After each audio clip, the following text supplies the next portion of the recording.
to just warm you guys up. So, good morning, everyone. Let's compete with Luktebhai one more time. Good morning, everyone. Thank you, thank you. Thank you for everyone for coming from such long distance. And we apologize for ones that we could not manage to give accommodation. We had exceptional level of interest for the summit, which is really great to see for us. My first slide is thank you slide. That's not the last slide. We just wanted to thank all of you for kindly coming and joining the summit. So the purpose of the summit is today, sitting in this forum, we would like to say that we are open for business, and we're really committed to win business from all of you. And to do that, we have already thrown Lutfi Siddiqui at you, not literally, but verbally. We'll also throw a Nobel Prize winner at you. We'll do anything to make sure that we win business from you. But first, I would like to take you to future. Let's think about a movie, Back to the Future. Let's go into that set and imagine that we are in 2035. In 2035, how would Bangladesh look like? You'll all be here again. My successor is going to be here presenting. That will be the 10th investment conference for us. And in that conference, we will not be talking about a rising economy, but we'll be talking about a regional manufacturing powerhouse. A country that's connecting east to the west, a bridge that connects Himalayas to Bay of Bengal, a manufacturing hub that is infested by global investors and local investors who are now exporting to the rest of the world. That vision, that imagination is what's driving us today. But it all started actually about 8 months ago. So from the future, let's go back in time to August 5th, 2024. It's a personal story for almost all of us. Unfortunately, I was in Singapore in an investment banking trading room, but my family was here. My wife was on summer holidays. My brother, who came from Cambridge for summer holidays as well, they were all out on street, part of the protest. So at around noon, Singapore time, I asked them, what's going on? What's happening in Dhaka? So what they did was they were part of a crowd. They looked forward, they took a selfie. A photo what's ahead of them, and they turned back and took another photo of what's behind them. So this first photo was what was ahead of them, and this one was what was behind them. So we need to digest exactly what happened at that time. The young population, the entire youth, was out on street, demanding transparency, demanding opportunity, demanding democracy, demanding freedom of speech. And that's what has brought us here today.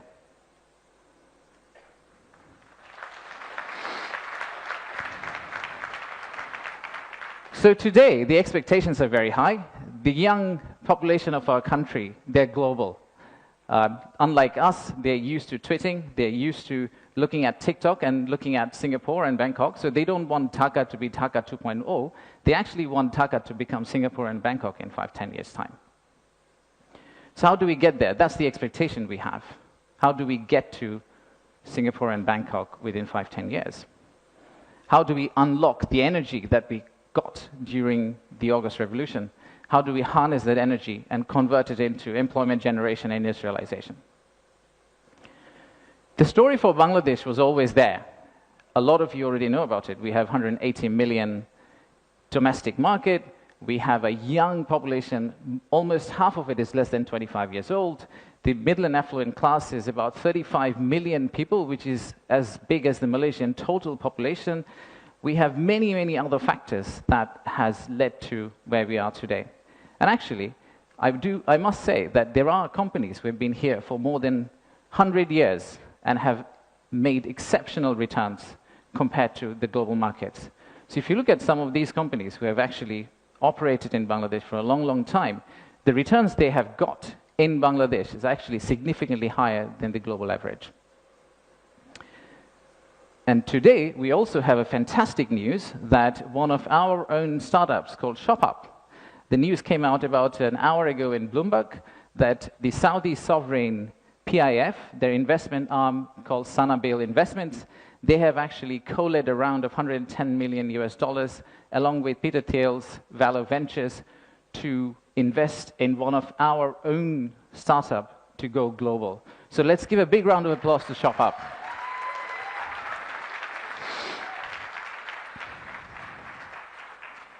So that's today. That's today. So what's tomorrow? How do we go from here to the vision we had for 2035? So this $180 million story, or 180 million people story, is not enough. I think we need to redefine market. We believe the market is actually much larger. When we talk about market, we should be talking about a much larger regional market which you could potentially serve out of Bangladesh. You set up your factory here, you export out to all these markets. At the same time, I would expect these markets to set up their factories and push it back to Bangladesh, use the ports of Bangladesh, and potentially export out to the rest of the world. So the narrative that we've had of why invest in Bangladesh is not really a domestic market 180 million story. It is a regional story, and it's a global story. To further strengthen ourselves, we have decided to enhance our port capacity. In Chittagong area, what you see now, we are actually tripling that within the next few years, which is essentially allow this region to consider Bangladesh as one of the biggest logistical hubs. However, that's not all. We need to do a lot more. So at the beginning of interim government's period, we actually decided to talk to more than 200 CEOs and entrepreneurs who actually are doing business in Bangladesh today. And we wanted to understand how can we convert our critics into our ambassadors. They are the only ones who could potentially bring business for us. They are the only ones who, if they've traveled abroad and say Bangladesh is a great place for business, that's when we are likely to get more investment. So we divided all their complaints into two groups, or the solutions that came out of their complaints. The list of challenges are very long. It's from the earth to the moon and back.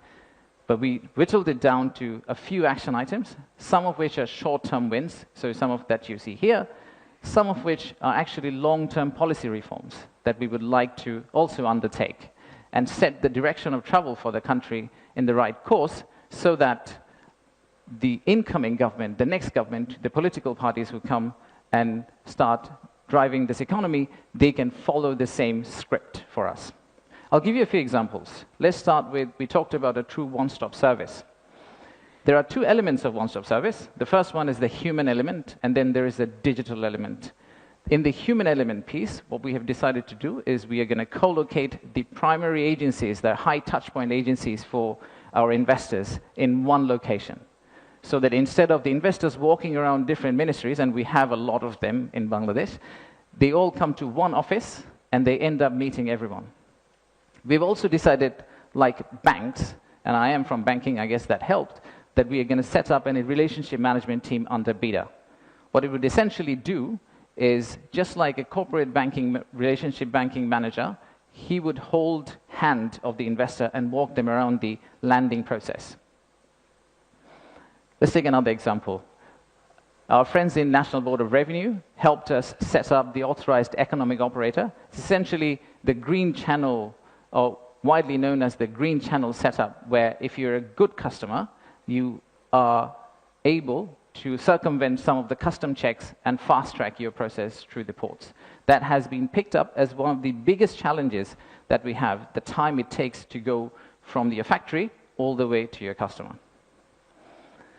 And finally, let me show you one more example of policy change. So as you all know, there are many government agencies. We also know there's private sector. The dialogue between private sector and government agencies has not necessarily always been the most collegial. So how do we break that apart? The first thing we need to do is to club the government agency into one. We need to show one face. We need to be one outfit for our customers, our investors. And then create a bridge between our private sector and the government of Bangladesh. So what we are planning to do is to set up a private sector advisory council that will actually counsel the head of state directly on a regular basis, essentially voicing the changes that they would want to drive the economy forward. So these are some of the examples of what we are planning to do. And if we are able to do that, we do believe that we will get to the end, the vision we have for 2035. Now, of course, there are many, many other factual reasons, statistics, tables, Excel files that I can share with you to tell you why you should invest in Bangladesh. In fact, the next slide will have a QR code which you can scan and download, which will have essentially this presentation. So you didn't have to take the photos of the presentation, by the way. You will have this presentation, and you will also have an appendix of facts and figures and why we think competitively we're actually in a very better place than our competitors. So please watch out for the QR code. But before I go there, I would really like to finish off with this. There are economic reasons to invest in Bangladesh, but I really don't want you to invest in Bangladesh for the economic reasons. If you really think about investing in Bangladesh, think about investing in Bangladesh because of the transformational journey you're going to be part of.